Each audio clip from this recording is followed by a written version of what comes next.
দুনিয়া নাস্তিকরা বলে মরার পরে আমরা তো পচে যাব, গলে যাব, মাটির সঙ্গে মিশে যাব, কেমনে আবার আমাদেরকে জীবিত করবে, কেমনে আবার আমাদের বিচার হবে, কেমনে আবার আমাদেরকে আল্লাহর সামনে দাঁড় করাবে।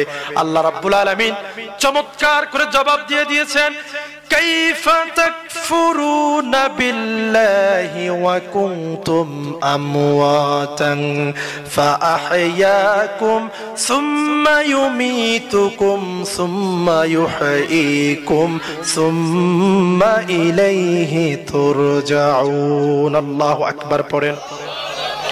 আল্লাহ রাব্বুল আলামিন কোরআনে কারীমের মধ্যে ঘোষণা করেছেন, কাইফা তাকফুরুনা বিল্লাহ, কিভাবে তোমরা আল্লাহকে অস্বীকার করো, ওয়া কুনতুম আমওয়াতান ফাআহইয়াকুম, অথচ তোমরা ছিলা মৃত, সেখান থেকে জীবন দান করেছেন কে?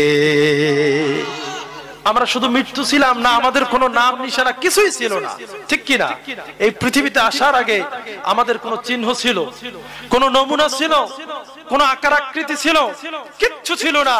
সেখান থেকে আল্লাহ সুবহানাহু ওয়া তাআলা আমাদেরকে এত সুন্দর একটি দেহ দান করে প্রাণবায়ু দান করেছেন। আল্লাহ বলেন, কেমনে তুমি আল্লাহকে অস্বীকার করবা? তুমি তো ছিলা মাটির সঙ্গে, পানির সঙ্গে, তোমার তো কোনো আকার আকৃতি ছিল না, তুমি ছিলে মৃত, সেখান থেকে আমি আল্লাহ তোমাকে জীবিত করেছি, তোমাকে জীবন দান করেছি। সুবহানাল্লাহ।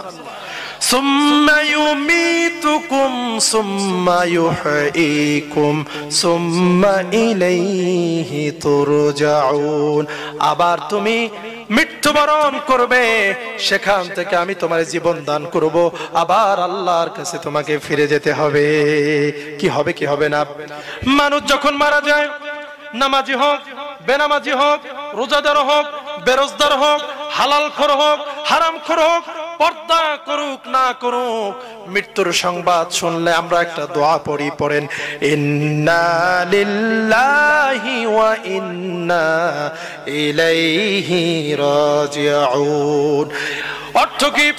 আমরা পড়ি নিশ্চয়ই আমরা সবাই আল্লাহর জন্য, ওয়া ইন্না ইলাইহি রাজিউন, আর আমরা সবাই আল্লাহর কাছে ফিরে যাব, ঠিক কি না?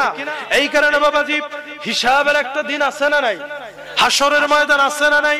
জাহান্নামীরা বলবে, ও জান্নাতবাসীরা, জাহান্নামী হওয়ার আমাদের চতুর্থ কারণ হলো আমরা দুনিয়ায় বসে এই পরকালকে অস্বীকার করতাম, হিসাবের দিনকে অস্বীকার করতাম। এই চারটা কারণে আল্লাহ আমাদেরকে জাহান্নামে পাঠিয়ে দিয়েছে। শুধু যে অস্বীকার করতাম, শুধু বেনামাজি ছিলাম, শুধু মানুষকে খাবার দিতাম না, শুধু মানুষের সমালোচনা করতাম, বিষয়টা তা নয়।